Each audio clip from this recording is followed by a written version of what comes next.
And so after these 3 sessions, we will have a break. It will be like lunch downstairs as usual, and then 1 hour left, and then we come back at 2:30, and there will be a presentation on the special project, which is called MIR. It is a project about hosting Ukrainian artists in Italy.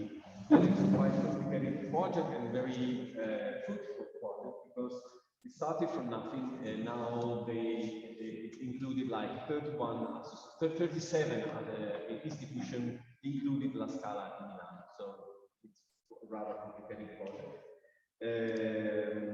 And so we are talking about that. There will be a presentation. So with some of the protagonists here, who was in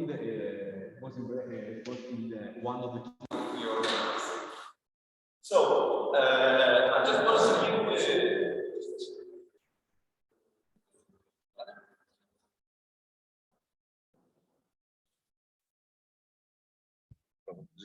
Pronto? Hasa, can you hear me? Yes, I hear you now, Davide. Okay, thank you. Yeah. We had a problem. So can you see us? I can see a group of people sitting on chairs in a half circle. Hello. Do you want to know them? Yeah, I'd love to know whom I'm talking to. Yes, please. Okay. Maybe we can do a very short presentation of each. I would have loved to do it afterwards, but better to do it now. So, but they have to come here. They devono venire qua. Yeah. Okay. Unfortunately, there's a problem with the mic, so everybody should come here to talk. It's about.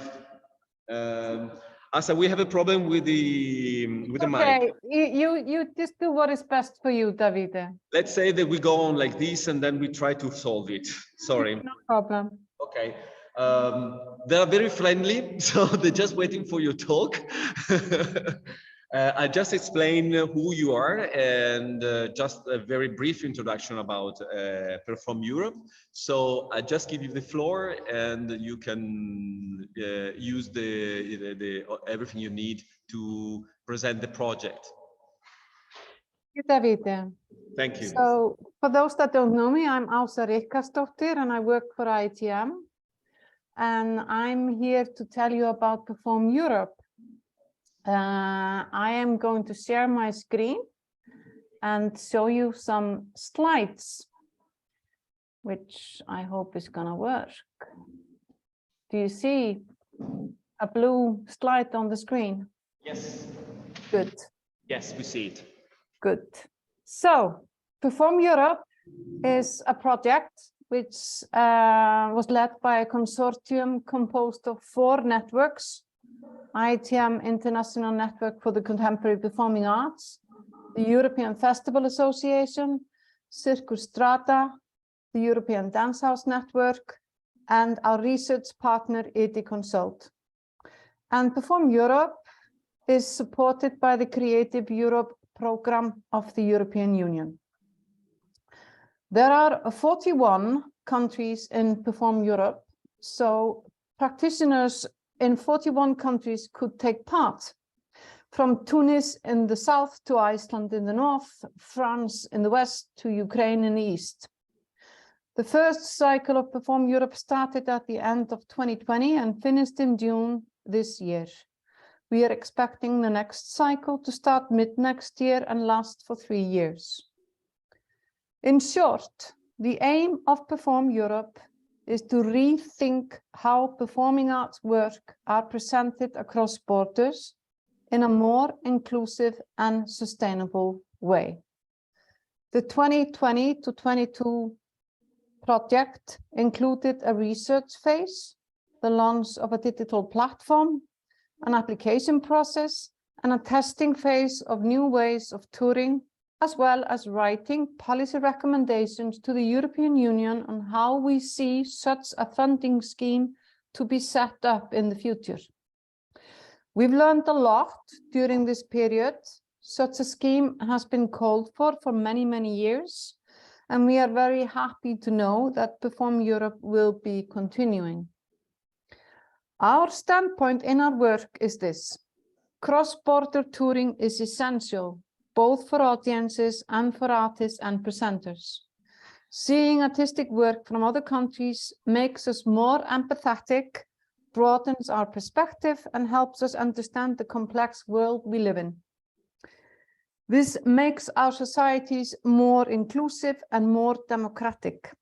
For artists, venues, and festivals, transnational mobility is important because it inspires new artistic approaches and fosters artistic development, and it is a very important source of income for many. But what's the reality? Our research shows that the current European landscape is by far not fair and inclusive, nor is it geographically balanced, and in many ways it is unsustainable. First of all, touring and distributions are not equally accessible to all players in the sectors. There are huge disparities across geographies, levels of privilege, and stages of career. Secondly, in the past years, in some countries, budgets for culture have been decreasing and economic pressure has been growing, which has resulted in a more accelerated system with fragmented co-production budgets. This increased competition for limited resources leads to a system of mere survival. Such a system is at odds with artistic interests and values. It leads to human drain, unfair conditions, and the growing pressures of environmental awareness, while there is very little support for environmental, ecological-minded mobility. These and many other factors are a clear signal that the current touring and distribution systems are not sustainable. And then COVID-19 pandemic has aggravated the gaps and has really been fostering the survival logic. In short, this was our journey in the first cycle. We researched the context in which the performing arts have toured across borders in the past years.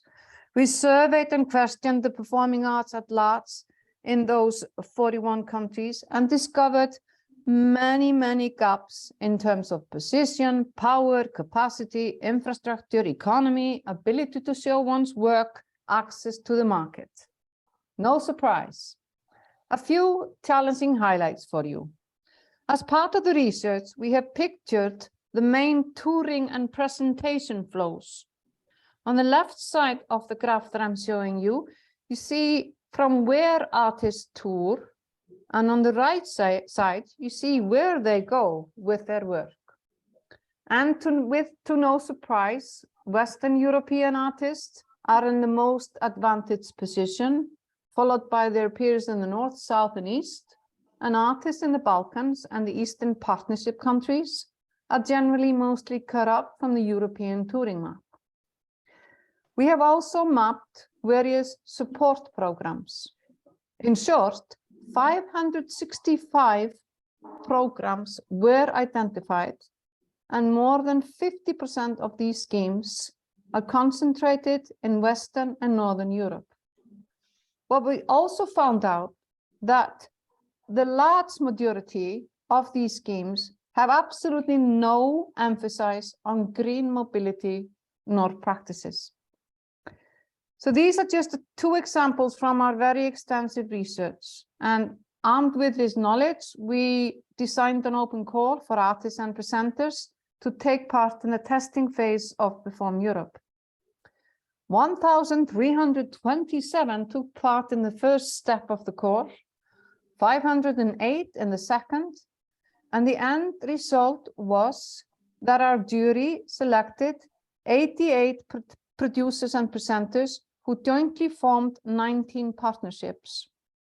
They toured 41 artistic works, more than 250 times in over 90 locations across the Creative Europe region from December 21 to June 22, and their practices, methods, and impacts became the laboratory for our research on how to tour in a more sustainable, inclusive way. This summer, we delivered our main report to the European Commission with our learnings and recommendations to enhance sustainable practices, inclusive priorities, and increase geographical balance. I'm going to focus mainly on our recommendations regarding green transitioning, but please keep in mind that adopting green practices in cross-border collaboration goes hand in hand with awareness and commitment to more inclusive practices and attention to geographical balance. First, performing arts professionals from all over Europe are making their productions and touring models greener. At the same time, our research shows, as said before, that there are very few funding schemes that focus on ecological cross-border touring. And almost none of these very few schemes stimulate greening in a continuous, long-term, sustainable manner. Secondly, through the testing of our collaboration of 88 producers and presenters, we found, which was no groundbreaking discovery, that ecological practices are more expensive. They require more time and potentially put additional pressures on arts professionals, their work-life balance, and on their physical capacities. And indeed, a red thread in our research was the tension between the privilege to green, slow down, scale down, and those who prioritize breaking out of isolation and building international connections. So here's how we see the future. Ecological projects cannot be about scale, pace, size, number, productivity, and output. Ecological projects are about deep, meaningful activities that are mindful of the boundaries of our environment. Ecological mindfulness needs to be in the DNA of your artistic projects, embedded within and embraced in all steps of the projects, and visible in every budget line. When ecological practices become something nice extra, some topping on the cake, or a forced attempt to tip some box of a funder, they become more complicated to implement and often fail. Actual green transitioning, visible lowering of the global performing arts carbon footprint will not happen unless embedment of green practices becomes central and mainstream. This needs to be acknowledged by the funders. They cannot demand greening as the European Union is doing right now, and at the same time expect huge, massive, fast, impressive, same old conventional methodology of running the performing arts sector. There are enormous gaps between countries and regions in terms of their geographical place, level of economic development, and political priorities. Awareness about inequalities need to be embedded at all levels, by juries and evaluators, by funders who write the calls, and importantly, by the performing arts professionals themselves when engaging in cross-border collaboration. Solidarity and sharing of resources in order to make projects more ecological is key. To sum up, we have to move towards collaboration projects which respect the boundaries of the environment and human capacities of everyone involved. Funding schemes which put green transitioning in focus, allowing additional budgets for green practices and acknowledgement of the potential of reduced scale, pace and output level of environmentally considerate projects. Culture players operating across borders, such as networks, platforms, cultural institutions, among others, need to work together to continually spread information about ecological practices, organize capacity building events, knowledge sharing, dissemination of success stories, and best practices. Tools for measuring carbon footprint should be disseminated as widely as possible. Solidarity practices which take into account the diversities of realities in terms of available infrastructure, knowledge, the level of cross-border connectedness in the continuation of our cross-border mobility and collaboration. Finally, I'm going to leave you with the QR code where you can download the research findings of Perform Europe. I thank you for your attention, and I hope some of what I've said has resonated with your realities in one way or another. Thanks.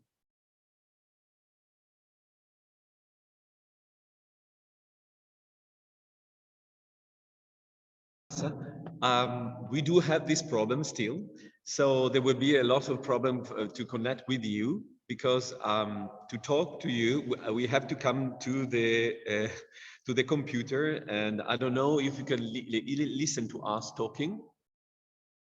I hear you. You hear me, but yeah. For back, can you say something? Did you hear back? No, I didn't. No. Okay, because Beck is with us, you know her. Oh, okay, hi Beck. Yeah, this is a big problem. Can you pass the computer around so that no, because the computer is connected with the video, and the video is okay. projected on. Well, I don't know. I'm not there to solve the technical problems, David. No. If there's any questions or any comments or whatever, I'd be very happy to hear them. But if it's not possible. No, we will try to come here if there are some questions of people who want to say something.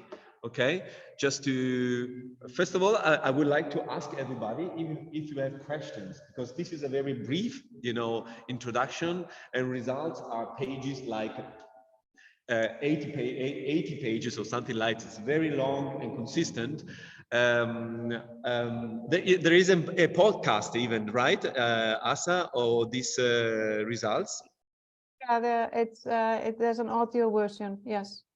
There's an audio version. So if someone is just interested to listen to these things, you can listen. It's of course it's on IETM site, right? No, it's not IETM site. It's both on IETM website as well as performeurope.eu. And you have my slides and the QR code. I can put it on the screen if somebody wants to come up to the computer and take a picture of the QR code. Do you want? No, you are in the big screen, so you can. We see the. Yeah, we are doing. So, do you have any questions about this problem? Yes, come here.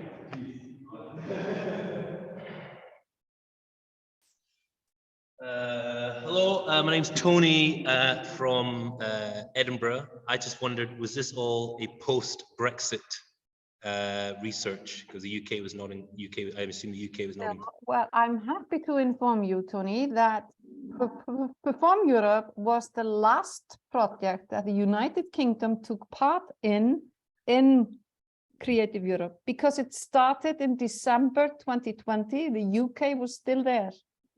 So UK was indeed part of it. We both had quite a lot of involvement in terms of the surveying part and the research part, but also we had a healthy number of producers and presenters that were part of the 19 partnerships from the UK. Okay, good to know. All right, that was it. Thank you. You're welcome.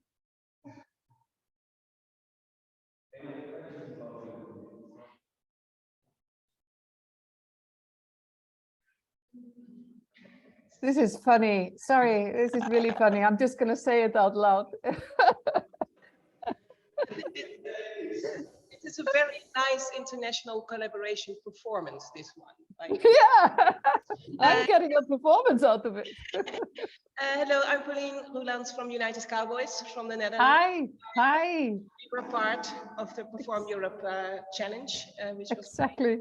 I just have a concern, brief question, because one of our partners was supposed to be dance platform in Kiev, of course was on hold.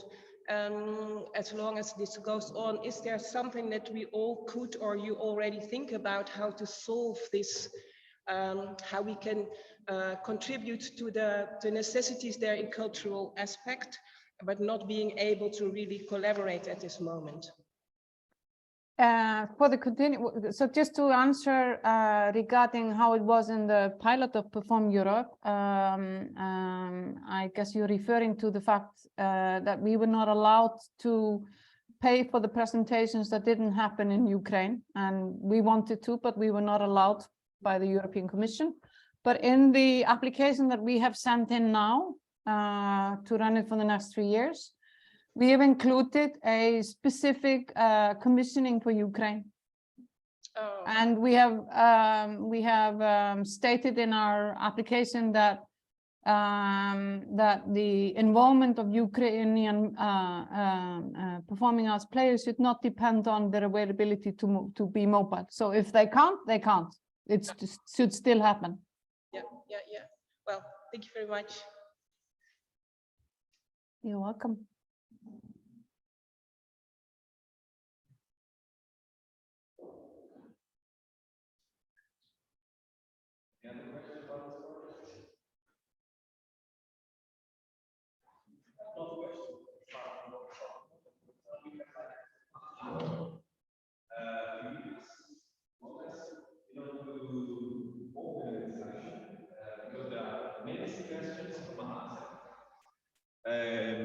And we can, take even one suggestion and develop it. Because I think, for example, from my point of view, Italian, and you will see, because we are going to present one of the projects in the next session. There is a very few scheme, to go abroad, to support the artists, Italian artists. Vede, can you be a little bit closer to the mic so I hear you? Sorry. Okay. I find that there is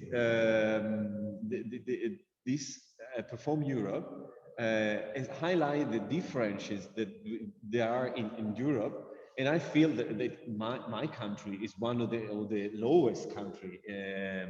Some Italians are nodding like yes, of course. But we still have many problems in going abroad. And when I talk about, that we have to respect the greening policy, the Italian artists say, well, first we have to have the chance to go abroad, then we can think about the greening policy. Okay, it's something that comes second. Okay. Thanks. The first thing is just to do the effort to go abroad and to invest a lot of money, because usually depends on the capability of each company or artist to go abroad. So I think this is a very delicate point, because I read from Asia said that actually the two things must go together. It must be a sort of revolution in the thinking of the people. So how is it possible, for a company at the same time to think, to go greening, to go abroad, at the same time be, responsible for our nature, for our to lower the impact, the green, impact. So starting from my point of view, it's really difficult for a producer to think about how he can both join the two things together. Are you asking me? Well, yes, it will. If you have I mean, answer. this is what I said. I mean, there is a very clear tension between those that have the capacity to go green and those that are still breaking out of isolation. And this is one of the key elements that comes out of the research, and it's very nuanced depending on what part of Europe we're talking about and in which way and whatever. And it's quite detailed. However, one of the key elements which we see is changing of the funding schemes.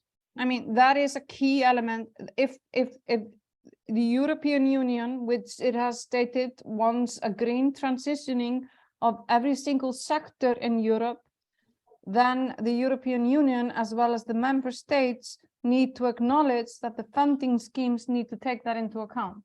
Today they don't, which is what I just described. So it very much lies in the transformation of the funding schemes. And we have identified very many different things that could be done in small and large steps, which are listed in our research. The other thing, if I take it also from that we all look at ourselves, is that we have to continue developing our own new models of how we collaborate together. So it is also our own responsibility to discuss and find and innovate and be imaginative about how we're going to invent our own models. So it is not, it's a two-way street in a way. There's no simple answer, and it's very different from where your standpoint, but these are the sort of two overarching posts, if you like, which we identified, where we see through the testing of Perform Europe that it is possible to do things differently. And it's both because of the flexibility of the funding scheme, and that was literally encouraging different alternative models, but it was also the artists and presenters, the partnerships, they were coming up with very many innovations together about how they did their projects. So it is possible. Come here. Sorry. Can you introduce yourself? Berger from Riga, from Homonovus Festival. But I think what I was wanting to mention is that I think when we talk about this expense, and I think the research also reflects it, it's also about changing the time scale in which we're working. So for example, to tour from here to Germany, if you book the overnight train 6 months in advance, it's the same as if you book a plane ticket 2 weeks before. So it's also about this time scale of the planning and it's really about the time scale of the planning. So it then also changes how we, instead of working more responsively, it's actually about working kind of in this different trajectory of going, I'm making this commitment in terms of this locality, no? In Riga, because of Soviet times, we don't have the access to trains, no? And that is an inheritance from a valid period of time. We cannot take a train. It is not possible there. So I think it's also that thing, or if we talk about Spain or Portugal, the train lines are not so great and take a long time, but from Italy, like to into Central Europe and into Western Europe, it's actually quite good. You guys are really lucky, and I was so jealous. So in relative terms, no, to get from Riga to Berlin, this is a 26-hour bus ride. No? This ruins 2 days. But here, I've taken the overnight train to Belgium. Super nice. There's a private butler. He like brings you beer if you want. No, it's really quite pleasurable. So I think it's also about, I think anything is possible in terms of greening, but it's really about this booking things early, which means getting funding earlier, which means commitment earlier, which means douche. So really shifting a whole time scale of planning. And I think the benefits of trains also is that you don't need to freight as much. And I think if you can take more suitcases on the train than you can on the plane, it works out to be cheaper. I think all of us, well, maybe some of us know about the increasing freighting costs, but even from the start of my festival to the 2 weeks at the end, from the initial quotes to the end, it was almost 100% more this year. And that was just a couple of weeks. So I think also the slow travel and being able to freight oneself on trains, it has to be this solution, because I think the costs actually with airplane travel is becoming exponential. And yeah, this is more of a comment of going, it's actually, I think, about the psychological timescale shifts of going, okay, you can't start planning for this movement 2 months in advance, but thinking actually it's 6 months or 1 year of buying tickets, which changes a kind of commitment, a kind of flexibility, a kind of responsiveness for those who are making families. No, like it's quite impactful on this human side. Yeah, that's it. If I may respond, thank you very much, Buck. It's very much true what you just said. It is definitely about slowing down longer planning processes. You know, the scale of time matters a lot when you're trying to change your methodology. What I would like to add to this list of possible ways of doing things is to share resources. If we started planning collaboration projects across borders according to what we actually have in different countries, we would soon discover that there are some partners that have more resources than others. There are some partners that have maybe one type of resource and another one something else. So it is also about sharing resources. And it means that some people might just literally pay more than others in order to allow their counterparts that have a harder time to practice green mobility because of lack of infrastructure in their country, the possibility to be part of the movement nevertheless.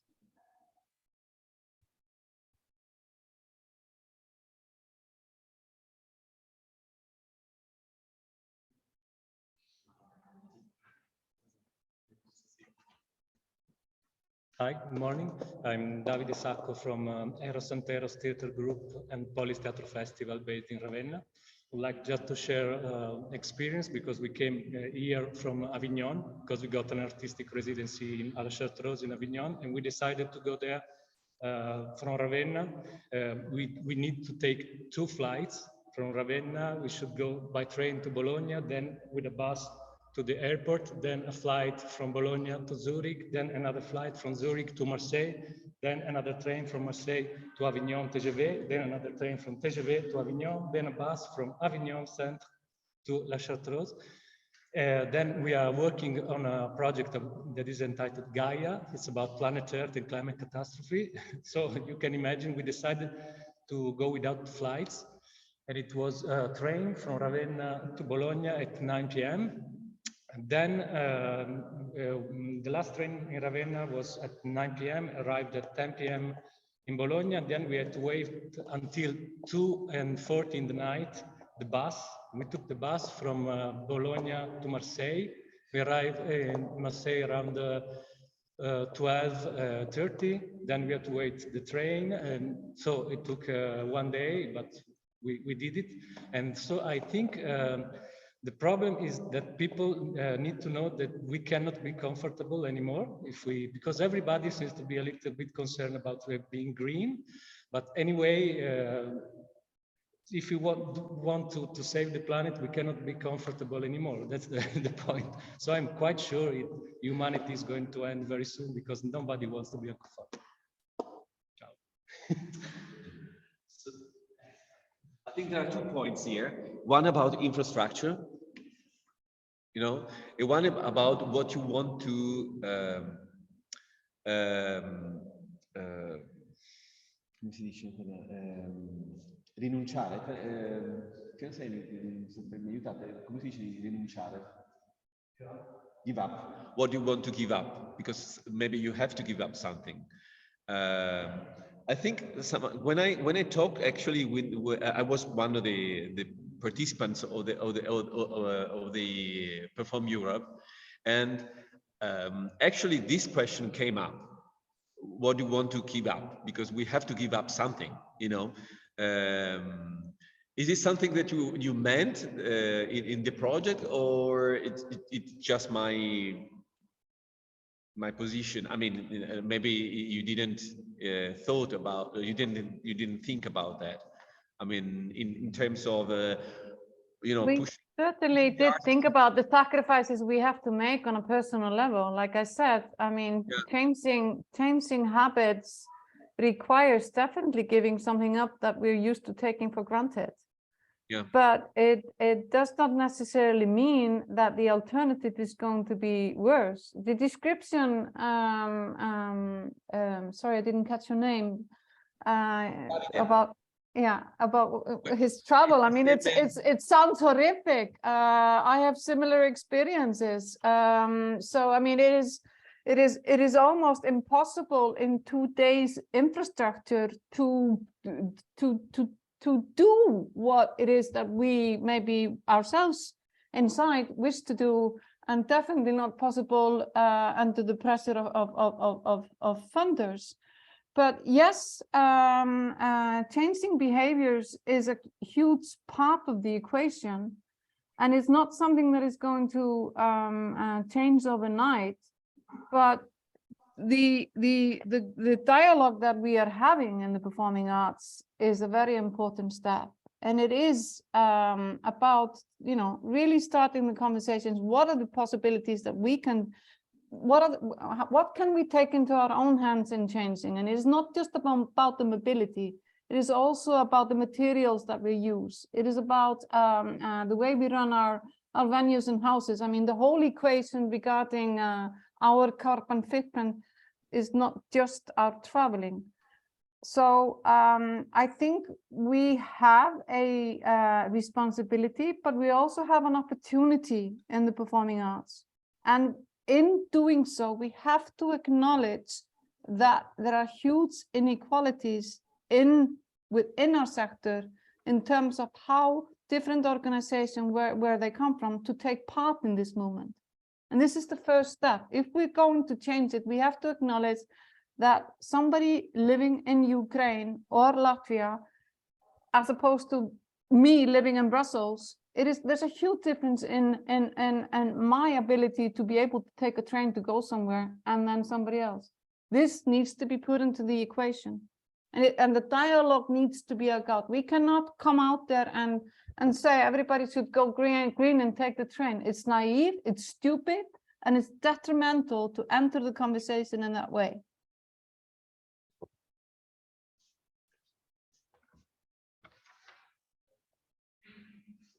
Okay. Sorry, That's fine. I have a runny nose. I just throw one other theme inside.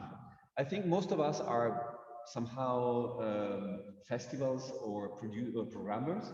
Okay, there are some artists, of course, here, and so I think one of the let's say network we build every day is about co-productions.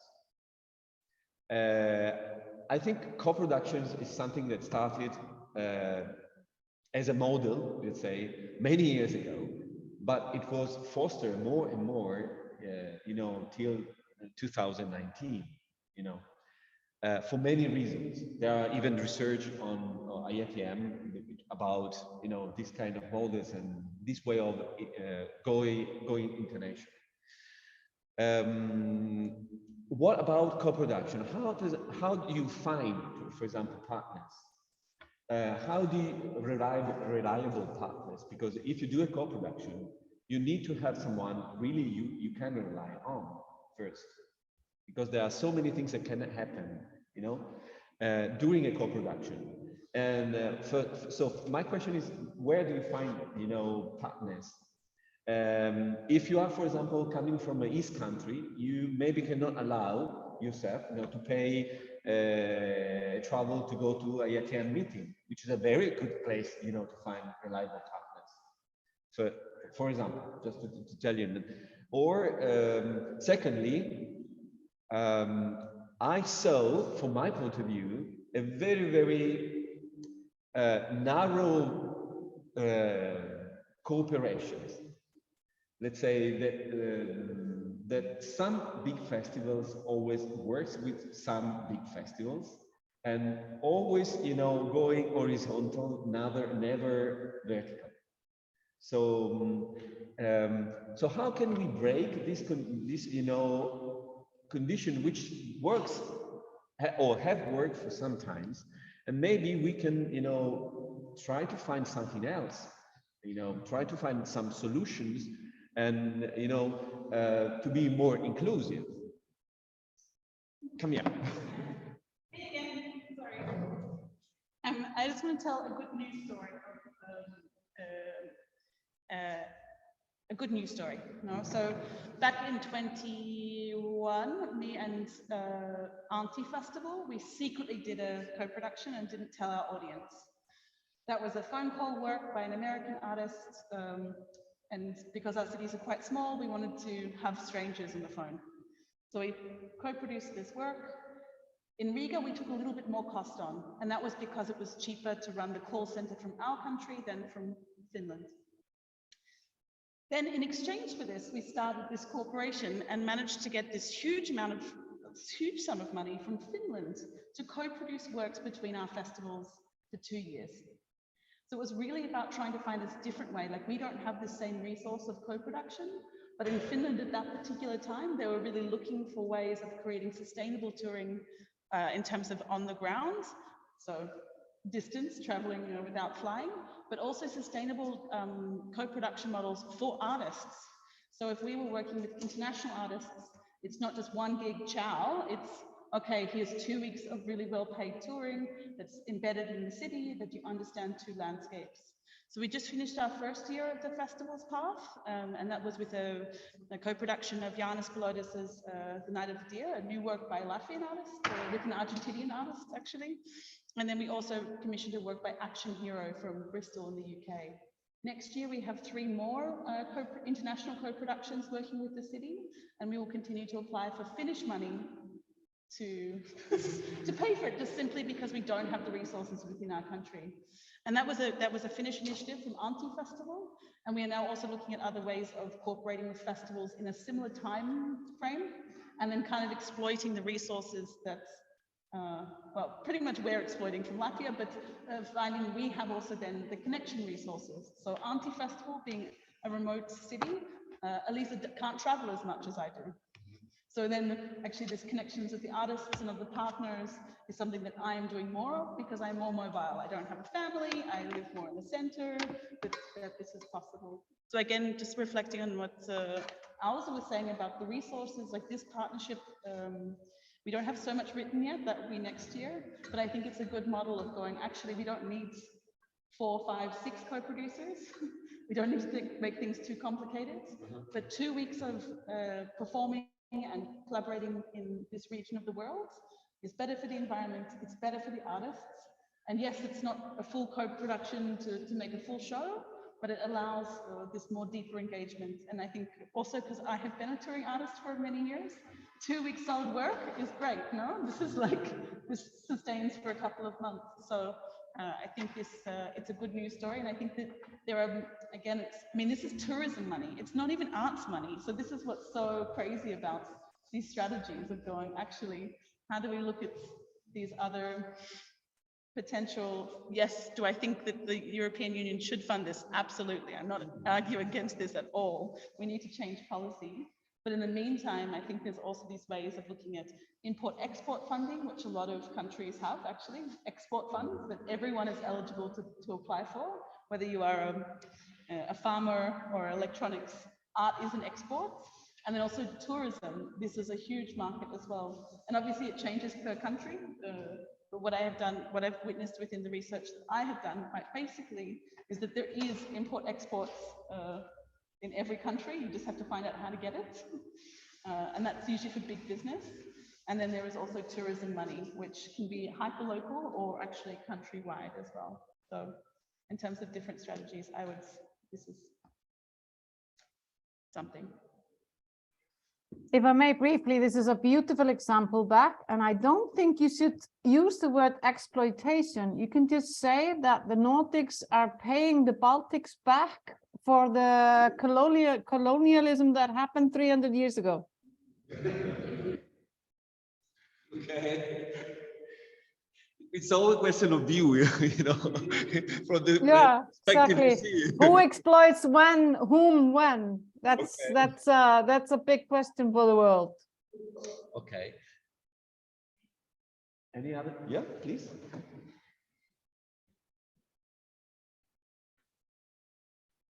Yes, well, I just wanted to give the example of how we work in the sense of local and international, and how you change the approach of co-production and co-creation. Already before, like 2018, 17, we decided that it was not always very interesting to perform somewhere internationally, go home, and then you are home, you say, where was I?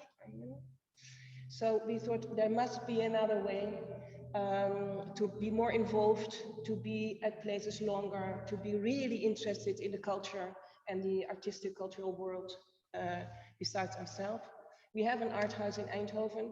So then we thought, okay, we can maybe make this like a sort of back and forth thing. You know, we go abroad, we meet people, we can invite them back. So it's more, it hooks a little bit on the issue of to be really interested and connected with other artists. So now it's a sort of other way of traveling. We stay longer at places, we work with the local artists, we create together, we perform together, and then we split. So it's a sort of not oil is a very bad word, water, clean water spot. That's, you know, that spreads out. And then it's really very inspiring for us, of course, but also for the new generation artists to know from each other, to learn from each other where the issues are, where the solutions are, where the inspiration is. So it's a sort of energy boost, and it's a sort of cultural boost, and it lasts longer than only the momentum. That's what I wanted to share. Anthony, so you're a bit upset, are you? No, are you a bit upset? You don't agree? Because you were like upset.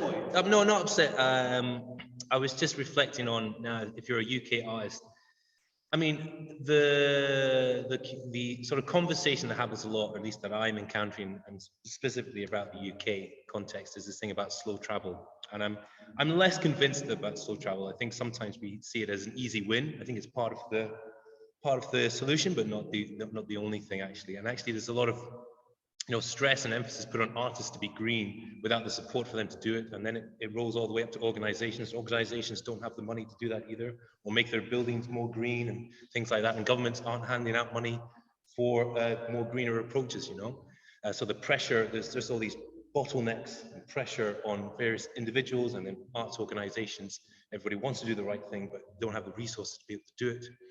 And then just recently, obviously, if you're a UK artist now, you're going to be subject, in your touring in Europe, you're going to be subject to this 90-day, 180-day kind of rule. So, if you wanted to do you had a 10-day tour across Germany, Brussels, Amsterdam, or something like that, and you could have done that within, like, I don't know, a couple of weeks. Now, maybe if you want to still travel, you could do that in a month and something like that, and that's going to eat into your time. And then that you've got to factor that into your, your whole kind of like approach to actually touring internationally or in Europe, So there are all these kind of, it's like, I think it's kind of what also said at the very beginning, there has to be a real shift in the way the funding is coming down from the top before anything really has any real change, I think, yes, we can all make changes, and we can make small changes within the capacity that we have, and we should, but unless governments and funding authorities really sort of really acknowledge what it really takes to make these kind of new approaches like a real thing, I think it's a really uphill struggle, basically. That's what I was going to say. But it's not all doom and gloom. I don't believe that. No, fine. I think it's a good point, because yes, there is a very big risk that actually we feel it as a festival, but the artists as well. I think they are very pressed, to go green, to take more time to travel, slow travels and everything, but we don't have the money to do it. So where do you find this money? Where can I, you know, forget what I have done before and now start a new one. It's a big thing. It's a big shift. It's not all, but we cannot do alone. We cannot do alone. So I think this is a very good bridge to the next session, because we are going to the next session, because we are going. The problem is exactly local versus global, which is actually the national policy, how they can help it to be international, you know, to go international, which is actually the second session. I just want to thank, oh, sorry, Asa, I saw your hands. I just wanted to say one thing. I think it's very important in this dialogue to remember that this is not a sprint. This is a marathon. And we have to keep in mind that our sector and its position in terms of funding on a European scale in cross-border has changed enormously if we look back 30, 40 years. None of these schemes that we have now existed that time ago. So there has been development. Now we have to take these schemes and strengthen them and change them. So I just wanted to, you know, we are impatient, and I'm definitely one of them, but this is a marathon and we have an opportunity to take part in the change. And I think it's going to be a very meaningful process for our sector. I really, really strongly think so. So thank you for listening to what I had to say. Thank you for your comments. Extremely valuable, and enjoy the rest of the festival. Thank you so much. Thank you, Asek. Thank you.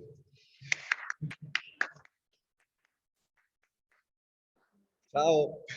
So, la